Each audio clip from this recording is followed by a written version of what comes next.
Hey, welcome to another episode of Walkworthy. I'm here with my friend Nick Stumbo. Nick Stumbo serves as the executive director of Pure Desire, and man, we love Pure Desire because they appreciate what we appreciate at AACC, this understanding of, man, the Bible is true, it's God's word, it's God's way, but also factoring in this clinical understanding of God has given us a mind and trauma and mental health and emotional realities. It impacts the way that we see God and we see ourselves, and it impacts the way we live out our life. But Nick, I just love you so much, man. I appreciate how much you love the Bible and how well you lead your team. But man, thank you for being here today.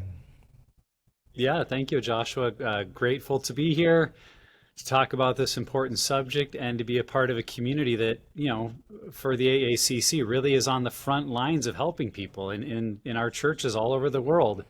When people recognize they're stuck in something, they seek out a counselor. And we're here to help equip counselors even more in this area, because I've found so often that even if we're a counselor or a pastor, our sexuality can be a piece we haven't been trained in very much. And so we get to be a voice just to encourage and hopefully help equip those that are on the front lines of helping others. Absolutely. One of the ministries that I love that you have at Pure Desire, it's even serving those that are walking through the nuance of betrayal, of that, the betrayal of it being a real infidelity that really hurts, that really causes damage. And I think it just points to this reality of, even if the spouse heard the confession, they received it, as best as you could, and then they showed grace and they cling on to God's promises, and they believe that God's heart is reconciliation, and but that doesn't change the reality of pain and bruising and the lapse and trust in the way maybe it once was. And I just love that you walk with people in that reality. I think it's such a helpful ministry, and I would say, I'm in a church almost every week, and that's something that, I'm always pushing your resource to those people, because I think it's such a not a nuance or a niche even. It's just it's a gap in the functionality of the church today. And I love the fact that we would both say, man, the local church is God's plan for, hope and restoration of the world. And we love the local church. But if we can come alongside the local church and say, hey, here is what we are seeing, and here's maybe an equipping in a way that can be helpful, then praise God. Yeah, a long time ago, our founder, Dr. Ted Roberts, recognized that in any marriage relationship, if you've got a guy struggling with porn or other compulsive sexual behaviors, you have another spouse in the dynamic who's wondering, what did I do to cause this? Why am I not enough? Is this person safe? How do we grow through this? How do we reestablish trust? And I think too often we give kind of a trite approach of saying, well, if we just fix him, and it's not always him, women can struggle too, Sure. But if we just, fix the one who's struggling and stop their bad behavior, then the marriage will be fine. And yet it does often ignore some of that deeper wounding and the issues that have been caused in the relationship. We often compare it to having a car accident. Sure. That you might not be the driver, but if you were in the passenger seat of the driver who had an accident and you've got wounds, you may need to go in for care and physical therapy to learn healthier rhythms in your relationship, to understand the reality of addiction and how that happens, that it's not your fault, that you didn't cause this, you can't fix it. How does trust get rebuilt? How do you learn to find stability in a relationship? And especially, as we so often see, unfortunately, in a relationship where maybe that struggle continues, how do we create healthy boundaries of saying this isn't okay in our relationship? Yeah. And if it's continuing, I need to have some space in which I can deal with the hurt and pain that keeps coming. We just see that this is not simply a man's problem, but this is a family systems dynamic. And if someone in the relationship is struggling, another person is dealing with wounds and trauma and betrayal. And if we help both, we actually create the greatest environment in which that marriage can be restored. And as we find at Pure Desire, can thrive in a way that it wasn't even thriving before the hurt of betrayal came. And so that's why we're such firm believers that you can't just help one half of the equation. You need to help both spouses heal. And when you do that, it creates incredible momentum, potentially incredible momentum in the marriage. Yeah. It kind of makes me think just the idea of this holistic care and this necessity to, it takes in the same way that I love, like my pastor will share, that it takes a whole Bible for, to create a whole Christian. This idea of, this mind, body, soul, and spirit, there are these elements that we sometimes overlook or minimize. But before we go into that, I had the opportunity to be a small part of a really big project that Pure Desire and Barna did. And we were looking at the demographic of the churches, and I use this data often. And would you just speak to the proclivity or how prominent it is for both guys and girls within the church, not the problems out there. The problems is existing within the church. And I would say the most alarming statistic for me, because it just blew my mind, that I think it was 58%. It was like 64% of people are struggling with it, and they've never told. They've never confessed it to someone, or then there's 58% that have never said it out loud to anyone.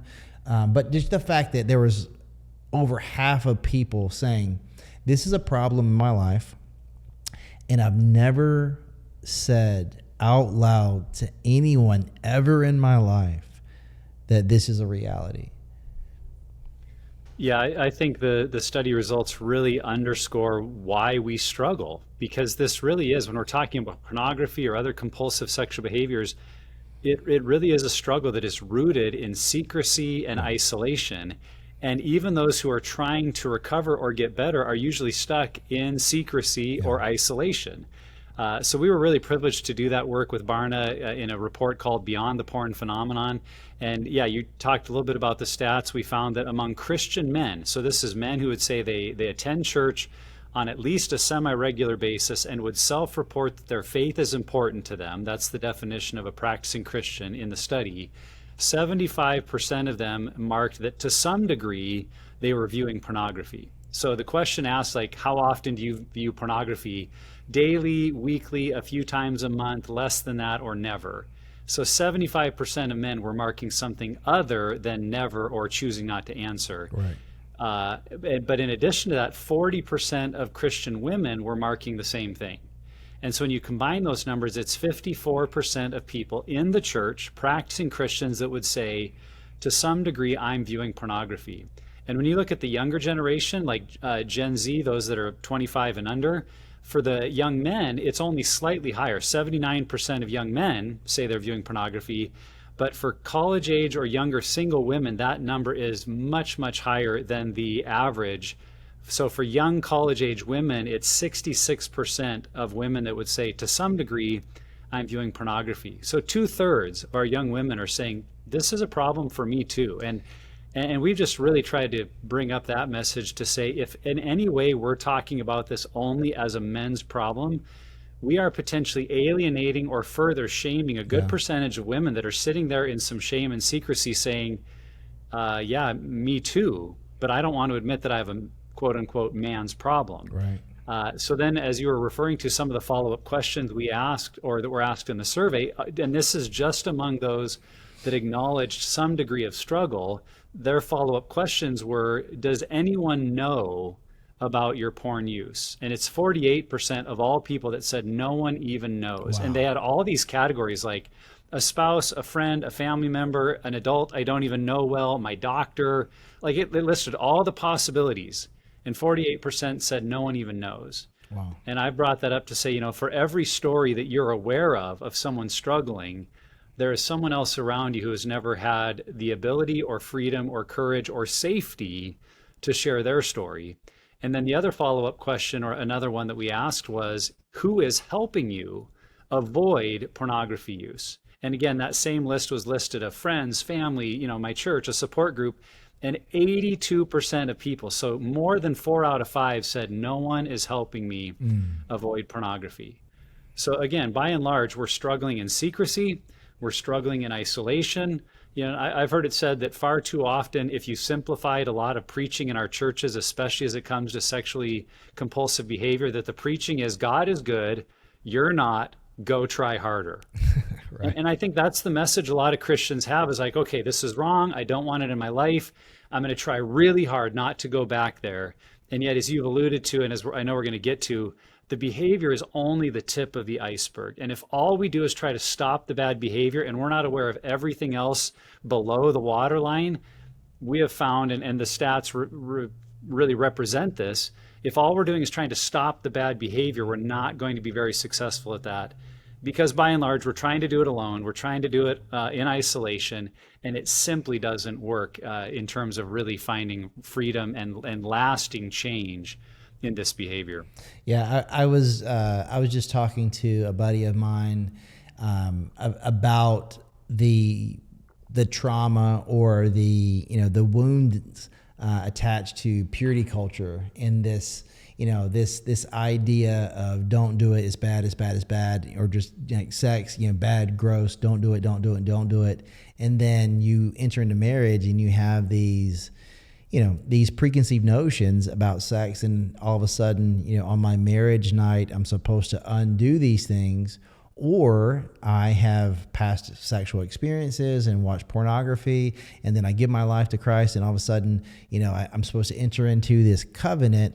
And I have these preconceived notions or these expectations of what I think it's supposed to be like or how it should be. And it's this reality that both of those thought processes are harmful, and in almost in the same way that if you grew up in an independent Baptist church and you it's like dancing or whatever, that's not it, and you go into a charismatic church and people are raising their hands, and even if you want to, you feel this conviction of I shouldn't, because I have these learnings of what God thinks and how we do things. And if I'm doing something outside of what I know or what I'm comfortable with, and I've got these preconceived notions about it, I'm going to feel like something is bad when it's not. And then sometimes I'm going to think, something, even like sex, it's like, man, I'm supposed to switch from this is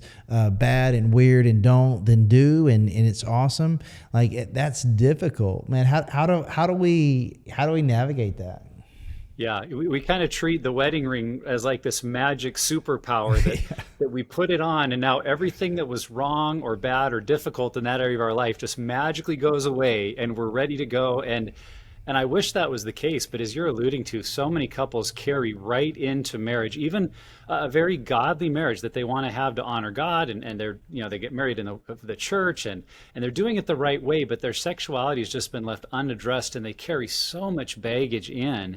And really a starting point that you've kind of shared in your question there is we see sexuality in our lives primarily as shameful, particularly when we grow up in a Christian context. And so if we had the desire to look at lustful things or pornography, it's like, well, shame on you. What were you thinking? How could you do that? What's wrong with you? We look at our sexuality as this question of what's wrong with you, right? Versus teaching young men and young women that when it comes to our sexuality, we should first and foremost be asking the question, what's right with you? Yeah. How did God make you as a sexual being and give you desire and curiosity and a capacity for sexual union? Like all that is God given. And that's not to say then we just erase sexual sin and don't care about it. But we have to first ground our sexuality in what it is, that it's good and it's of God. Yeah. And so if we could start there versus this view of like my sexuality is shameful and what's wrong with me that I like these things, then we would be a little more equipped to walk into a marriage and recognize, hey, there's really good parts of this. And I think the other maybe contributing piece that you're bringing up is this is such an area of silence in our churches, in our families, in our communities. When we do events with Pure Desire, I will ask the question, how many of you grew up in a home that talked openly about sexuality in a positive or healthy manner? And routinely, less than 1% of people Yeah. raise their hand. And I would include myself in that. The vast majority of us grew up in homes that simply did not know how to talk about sex. And so we maybe heard about it at school. We learned about it in high school locker rooms or on TV and movies. And that was one of the questions we asked in the Barna study. We asked youth leaders, where should young men and women learn, where should boys and girls learn about sexuality? And the top three answers were what you might expect. The top three answers were mom, dad, and the church. Yeah. Like, I think we'd all say that's probably where it should happen. Our parents and our faith communities are great places for discipleship. And then youth leaders, so the people that are on the front lines of working with today's teens, were asked, where do you believe young people are currently learning about sexuality?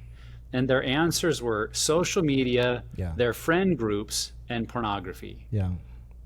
And so you kind of look at some of the dysfunction in this area, even in Christian marriages, and say, well, if our primary teachers on sexuality are our friend groups, social media, and pornography, is it any wonder that even when we want to do it right, even when we want to have a God-honoring marriage and have healthy, godly sexuality in our marriage, we don't know how to do it because no one has shown us how? Yeah. I've kind of asked that question, like, imagine if from day one, the moment you were born, no one ever taught you about healthy eating.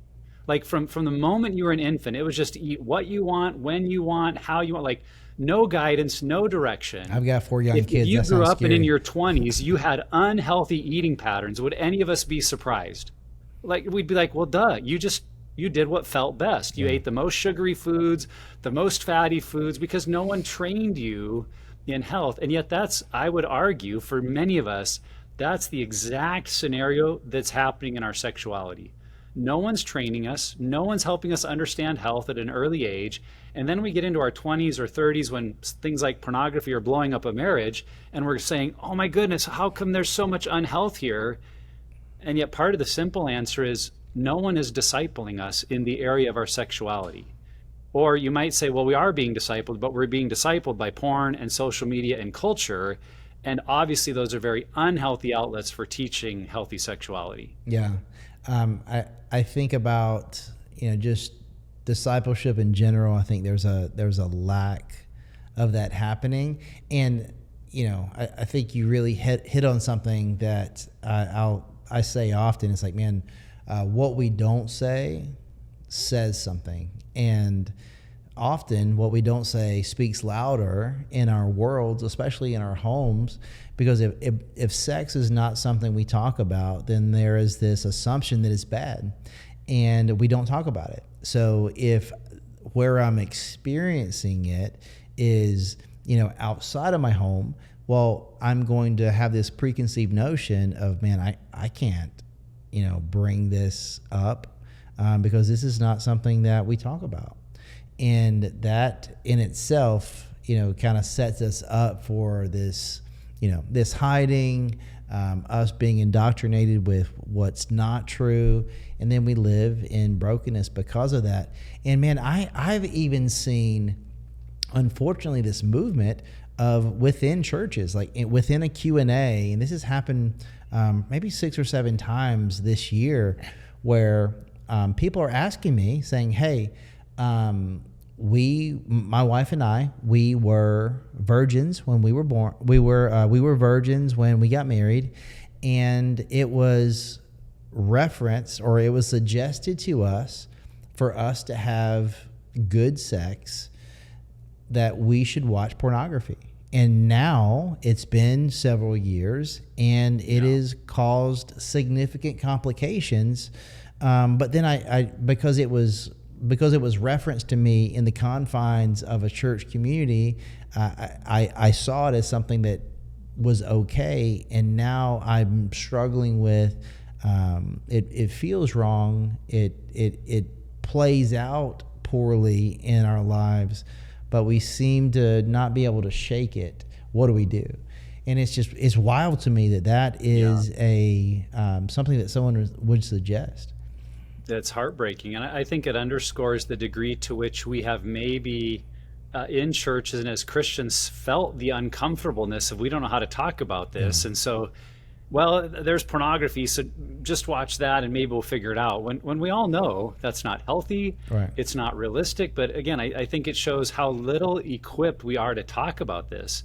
Right now on the Pure Desire podcast, we're recording a series on how to talk about sex in marriage, Yeah. recognizing that most Christian couples don't even know how to talk about sex in their own marriage without blushing, feeling like, are we supposed to talk about this? And we're giggly, like we're like little teenagers again. And it's like, again, to me, that reveals how deeply uncomfortable we are with our own God-given sexuality, that even in health and in marriages, we don't know how to just say to one another, what do you enjoy? What brings you pleasure? What makes you feel valued? What makes you feel wanted? How could I improve the ways that I am intimate with you? What are my hopes and desires? What are the things that make me feel unappreciated or like I'm being used? Couples aren't even talking about that. And yet they watch porn together, which presents a very often violent, demeaning, degrading form of sexuality. Yeah. And then again, we wonder why we're in an unhealthy place. And just so you know, the experience that you're having that I'm talking about is not unique. This also came up in the study Beyond the Porn Phenomenon, where individuals were asked, do you believe it's possible to both regularly view pornography and have a healthy marriage relationship? And 66% of people, so 2/3, said they believed both were possible. Wow. You could both regularly view pornography and experience healthy sexuality. And I think what you and I have both seen and tried to help couples recognize and individuals see is these are really two different ends of the spectrum. Yeah. Healthy biblical sexuality and pornography are as far apart as East is from the West. And if we're trying to bring the two together, it is a recipe for unhealth. And I think we're seeing that lived out as couples go, well, we did what our therapist told us to do, and now, my spouse went and had an affair, or my spouse did something to me that was harmful, and I'm feeling very traumatized. And it's like, yeah, that's the world of porn. And we need to develop healthier ways within the faith community that we can say, let's talk about sex. Let's embrace the goodness of it. If we've had destructive patterns in our past, whether it was pre-marriage or during marriage, let's not just sweep those under the rug. Let's address them. And that's why we really make our emphasis as a ministry is providing healthy, supportive, confidential group environments for men and for women to gather with others that are looking to establish health, freedom, healing in this area, and say, we're going to go on a very real journey together where we're able to share everything and learn new ways of understanding and experiencing our sexuality that are built not on the lies and deception we've been fed from the world or culture, but are really rooted in what God designed us for and what it looks like when we're able to live out of that design in the way He created us. Hey, real quick, if you've been telling yourself, I'll deal with this later, let this be your moment. If you want to live with integrity online and you're tired of fighting private battles in secret, Covenant Eyes can help. It's accountability software designed to bring transparency to your devices and support healthier choices, not just through willpower, but through trusted relationships. And right now, you can try Covenant Eyes with a 30-day free trial. Just use the link in the show notes or visit covenanteyes.com and use promo code AACC on screen to get your 30 days free. You don't have to be perfect. You just have to be willing to take the next step. Covenant Eyes. Take the step into the light. Absolutely. And to kind of get to where we both love to go in this conversation, it's that you have, number one, you've believed a lie to be true. And if you believe a lie to be true, you live as if it's truth. So if you believe that, porn is educational, well, you believe that lie, and then that input is now determined your output in some sort of way.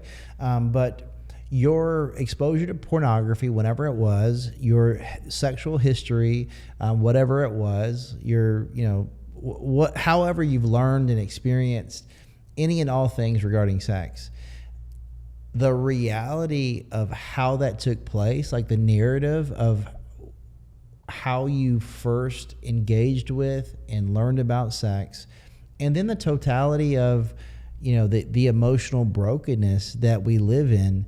I think understanding your story in that way is so important. Would you just share, just speaking to that, just this reality that the type of porn that you watch, it's not random. the way that you feel about things. It's not random.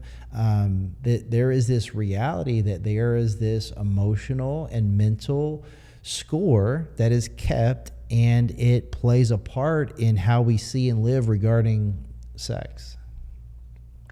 This very much gets into my story where I was a pastor in my early 30s, and I was still struggling with a binge purge struggle with pornography, even though I would say I was doing everything the church had taught me to be free of that. I was confessing it. I had guardrails. I had accountability software. I had told my wife even before marriage. I had confessed to her during marriage, and it would keep happening. I would choose it again, and I'm like, what's wrong with me? And I remember saying to the counselor when I started Pure Desire counseling 15 years ago, I said, I think I just have too much lust. I think I just like, images of beautiful women. I think that's all it is. And my counselor said, oh no, Nick, it is rooted. If that's all it was, you could have stopped. You would have changed your behavior, but it has become connected to the deeper questions you're asking in your life. And so earlier I talked about our behaviors being like the tip of the iceberg. It's what you see above the waterline. But below the waterline, what's driving our behaviors is our thoughts and feelings. How I think about myself, how I think about the world around me, what I feel gives me a sense of my value, worth, and identity. Those thoughts and feelings are what lead me to the behaviors and the choices I make. But even deeper than my thoughts and feelings are our core beliefs. And our core beliefs have been shaped in us through our early experiences in life, our family of origin, early relationship experiences. And none of us lived in a perfect world or family. Even if we had great parents, which I do, my parents are awesome, they're still married, we're great friends today. And as a kid, I interpreted messages of woundedness in my family. And so a lot of my childhood was about trying to find my identity and my worth in being successful, in performing well, because I grew up in a family of 4 kids. My mom had 4 of us in 5 years. And so I was the middle of those 4 kids. I was the oldest son, I had an older sister. And so when my older sister was 5, my younger sister would have been 2, I'd have had a baby brother, I would have been 3. Very early in life, I found that if I acted up by performing well or acted out by getting in trouble, I got my mom's attention. And all of us as kids are seeking the attention of our parents and caregivers. Now, it's not my mom's fault that she was busy. I'm not blaming her for my problems, but I'm recognizing in my family of origin, very early, a category got created me of saying, I need validation by a woman looking at me or noticing me. And in order to do that, I have to perform well to kind of win her attention. Well, I get into my teenage years and I'm not very good at quote unquote, winning the attention of girls in my real world. And so where am I finding that validation?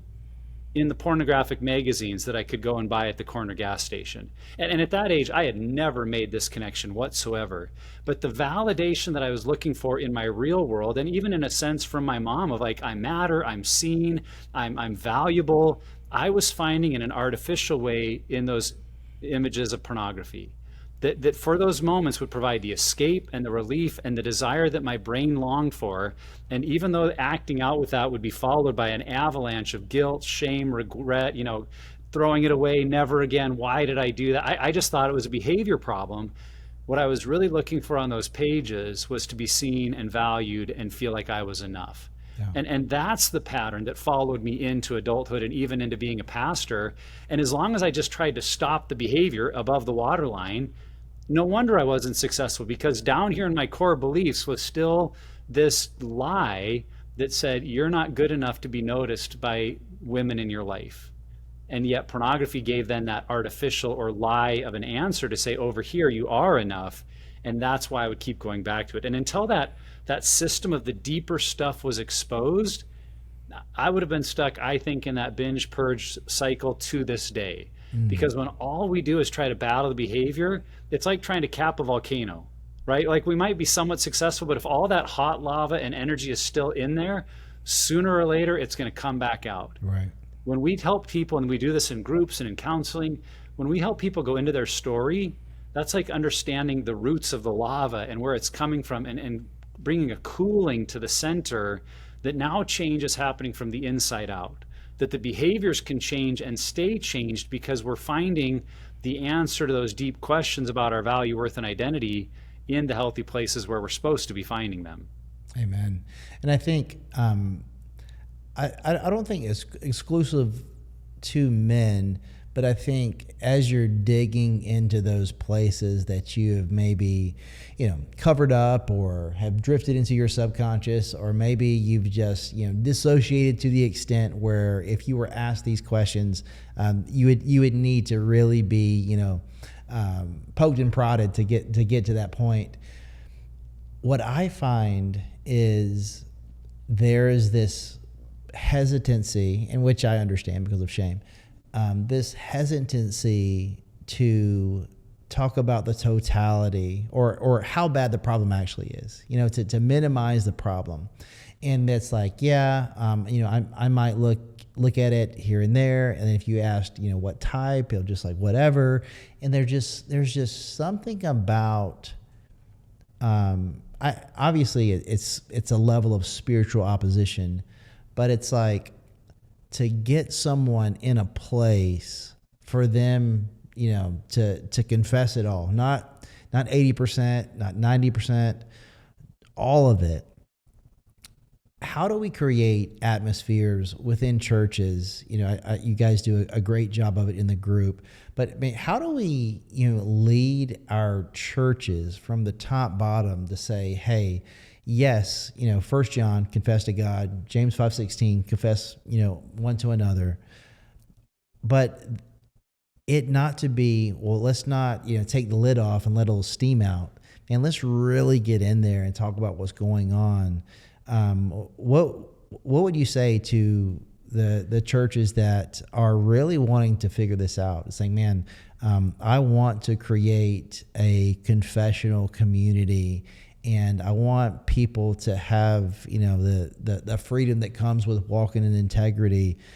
But maybe we're not even prepared to receive the totality of a confession like that. How do we do a better job of that? Yeah, that's a great question. And part of it is to say it can't happen with everyone, and it can't happen all at once. Yeah. It really creates environments of grace and of safety where people are committed to one another long enough to really get to those deeper places. Because I think one of the dangers there might be in churches or our faith communities is to think what you were bringing up in your question, like, well, we just need people to confess to each other. And that often leads to kind of our typical accountability groups, which I was in for many years. Yeah. An accountability group looks like this. A group of us come together and kind of ask, like, how was your week? Did you mess up or not? Did you struggle or not? And we go around and one guy says, I had a great week. Another guy had a good week. Another guy like, man, I blew it this week and I looked at porn.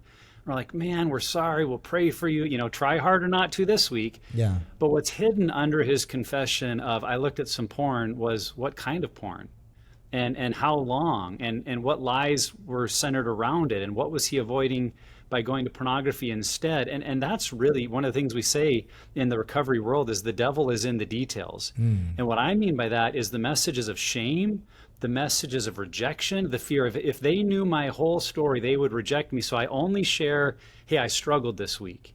And then we continue to struggle because we haven't gotten into that part of our story that says, this is the full nature of my struggle. And that can only happen in safe, confidential groups where people really have a high level of commitment to one another and to the process.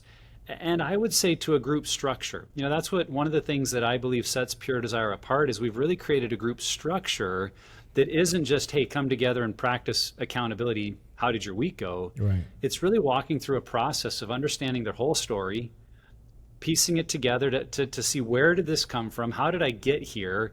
And being willing, maybe for the first time, to share all the details of that story in a safe group of other men or other women that are doing the same thing. And when you share those worst parts of your story that maybe you've believed all along, like, well, if I shared this part, if I shared the kind of porn that I'm drawn to, or the lines that I've crossed that I've never told anyone, I'll be kicked out of the church, I'll be rejected. And when we face that fear and in a safe, confidential group, we say the thing we promised God we were never going to tell anyone. Yeah. And rather than reacting in horror and shock, the group affirms and loves and says, man, we're with you. We're so grateful for you. In Christ, we forgive you. And we want to walk with you to freedom. There's something that actually happens, because what I've found, and this is also my story, that when I only share kind of the tip of the iceberg of the behaviors, but I don't go into that deeper stuff, it's really hard for me to experience love, not only from you, but from God. Because I believe, well, if you knew my whole story, you wouldn't actually love me. But when someone knows the whole story and still says, man, I love you, it hits in a different way, because it's like, oh, they don't just love the version of me that I'm willing to share with them. They've seen the worst of it, and they say, I love you. And if another fellow human being can say that to me, it does something to lead us to believe that's actually how God feels about me too. That he doesn't love the perfected, put on performance part of me. He actually loves me for me, and that changes us in a deep way. And so just to emphasize, I think in our churches, we've got to create space for this. It doesn't happen quickly. It doesn't just happen in the routine of accountability. There's got to be a recovery process that allows people to go into the depth of their story and have the safety to share all of it with others doing the same thing. That's where we see real transformation start to happen. Yeah, I would agree with that wholeheartedly, because for me, it was in the walking that out. I mean, there was stuff that I had buried for so long that I had forgotten about it. You know, I think in part of my healing and, you know, in God's kindness and his patience, there were things that came to the surface, but I was surrounded with people that I trusted unequivocally that I could share that with. And I think it's in that. It's like, man, because you get people in a room and it's like, you know, yes, you know, confess, you know, do all the stuff. And I think that's why there is a drastic need, because most of the time when I talk about this, it's generally geared towards people who are being rescued out of sex trafficking, or someone who's been doing sex work for you know, X amount of time, where there's a lot of like rehabilitation ministries. It's like, you know, stop doing the stuff, you know, change the behavior, change the environment, change, you know, the people who are in your life. But then they're like, okay, now what? You know, now what do I do? And and that's where that restorative aspect comes in, and that's messy, because that's, you know, there's no PDF that's going to tell you how to help me identify like my, you know, Ephesians 2:10, what has God created me uniquely to do? Like, what has God given me an affinity and a capacity and a capability for? What's the nuance of, you know, my family of origin? What does my story look like? What do I need to learn? What do I need to, you know, stop believing? Where do I need to heal? What does that look like? And this has to be an individualized process. And when we try to, you know, to make it let's do it bigger and faster, we actually do a worse job of it, because absolutely the gap that I see in discipleship is the same gap I see in healing. It's that you can only do stuff in a smaller group in close proximity over time. And there is no way to expedite that or to scale that. And that's just how God has designed us. What do you think about that?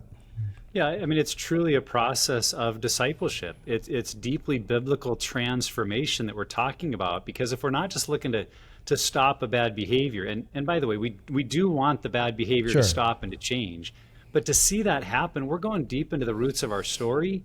One of the things we say is we were wounded in relationships, so we can only be healed in relationships. It's relational wounding that creates these core belief lies around our value, worth, and identity. And we can't just preach a scripture at that. I mean, we know the Word of God is living and active. We know it's powerful. And the way that we receive it as humans is primarily through the mind. We see it as logic and reason. We think about it. But the wounding took place at a very experiential, relational level.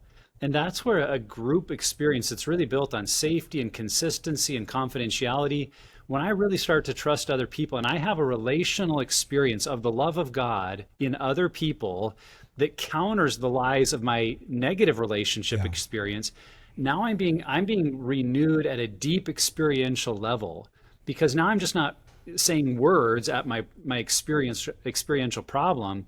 I'm replacing the lies of that negative experience with the truth of God's love and grace in positive relationship experiences. And just like you said, you can't do that in a weekend. You could create the foundation of that in a weekend. Right. You could create the framework for it.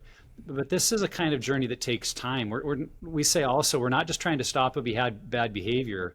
We're trying to change the way you do life. And if we're talking about deep life change, that's a process. And so I just invite people into that of not looking for the quick fix. The other side of it too, that I would mention, for most of us that are dealing with unwanted sexual behaviors, pornography use, whatever it is, typically we've been dealing with it for decades, right? If it started in our teen years, now we're in our 30s, 40s, 50s, and we're facing it. We've got like a 20-year history. Yeah. And then sometimes as Christian leaders, we're like, well, read this booklet and you'll be better. It's kind of like we're throwing a little teaspoon of water at a raging inferno, like fix that problem with this little bit of help. Well, this 20-year history, it needs to be understood. It needs to be unpacked. And I'm not saying you got to be in therapy for years and years, but you do need to have a significant recovery process. One more metaphor I'd give for that, and I try to use this with pastors to underscore, I think, the seriousness of which we need to take this. When someone comes to us, if they said, I'm doing cocaine. I only do it like once a month though, and I only do it at home, and the way I get the cocaine is legal, so it's not a big deal, but I'm pretty stuck on cocaine. We wouldn't just give them a book on stopping cocaine use, right? We wouldn't just give them a verse to quote. We'd be like, dude, you're going to need a group, you're going to need a program, you're going to need treatment. And if they said, I've been doing it for 20 years, right? We're like, this is going to be probably an all-in process. And yet when it comes to porn, we're like, well, just stop doing it, read this little book, I think you'll be fine. Yeah. When we know at a brain level, the way that cocaine impacts the dopamine in the brain and the way pornography impacts the dopamine in the brain, elevate it to the same level. And so the power of the addictive cycle in cocaine and in pornography is on par. And that should elevate for us like, oh, this is a pretty serious brain heart problem. And it's going to take a pretty serious transformational approach. But it's also why what we see with people in groups is it's so worth it. They don't just stop the bad behavior. Yeah. They become new kinds of people because they understand the love of God in new ways. They receive the love of others in new ways. Like, it is a deeply transformational process. And that's what we want for people. Yeah. Is not just those that have somehow figured out a way to white knuckle it and not look at porn anymore. We want people so able to receive and live in the love of God and others that they no longer want those things because they've learned a new way of life. And that's what transformation, that's what discipleship in my mind is really all about. Absolutely. It makes me think of what you were just saying. It makes me think of C.S. Lewis's book, The Great Divorce, and in chapter 7, where he's talking about lust, and there's this red lizard, and once the ghost kills the red lizard, which is representative of lust, the lizard doesn't just die. It becomes this stallion, and he climbs up this mountain, and that's the objective. It's not just that you watch porn because you ought not to, and it certainly grieves God's heart, and it's bad for you and bad for those around you, but there's something that you're not doing. Like when Jesus invites us into this abundant life, well, we're missing out on the aspect of life to the totality that we're called into, where you'll never experience the joy, the satisfaction, the love. You won't be as effective or efficient as you could be if you are taking something into you that's stopping you from seeing yourself and seeing God and seeing others for who you actually are. And that's the beauty of being free. It's not just that you stop doing something. It's that you become, a 2.0 version of you, and that you can receive more of the love of God, and that love compels you to live in a way that you couldn't otherwise.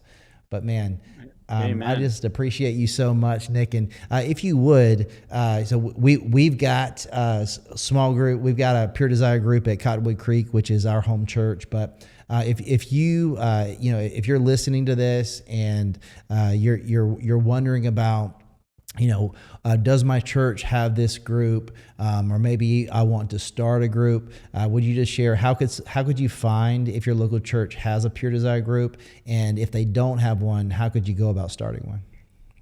Yeah, if you visit our website at puredesire.org, so it's singular. We have one Pure Desire, which is for Christ, so it's not Pure Desires. I hear that a lot. puredesire.org, and you could either find a local in-person group, and we have a map on our website there's about 1,300 churches around the United States that do have a Pure Desire group of some kind, which sounds great until you blow that up on a map of the United States and it's like, oh, there's 5 groups in the whole state of Florida. So in those cases, we also offer online groups, which they get posted on our website. They have 7 seats. And when those seats fill, it comes off our website because that becomes your focused group for a 10-month experience together. And I just say that because sometimes people will look for an online group and they say, oh, there's only 2 up there. I thought Nick said they had hundreds. Well, we do have hundreds that are meeting, but we might only be launching a few at that time. So keep coming back and looking.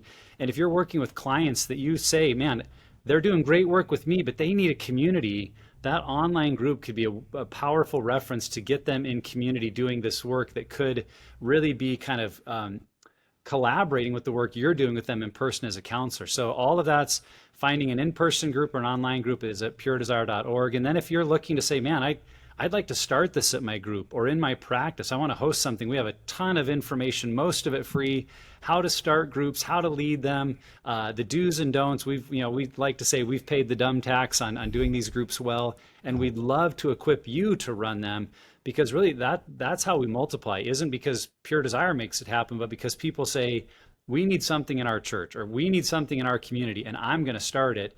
And we can be the coach and friend that provides all the material and the guidance that helps you do it. So if anyone's interested in launching something, we'd love to help them and talk with them about that. Awesome. Well, Nick, thank you so much, man. I appreciate you, and I can't wait to do this again. Hey, real quick. If you've been telling yourself, I'll deal with this later, let this be your moment. If you want to live with integrity online and you're tired of fighting private battles in secret, Covenant Eyes can help. It's accountability software designed to bring transparency to your devices and support healthier choices, not just through willpower, but through trusted relationships. And right now, you can try Covenant Eyes with a 30-day free trial. Just use the link in the show notes or visit covenanteyes.com and use promo code AACC on screen to get your 30 days free. You don't have to be perfect. You just have to be willing to take the next step. Covenant Eyes. Take the step into the light.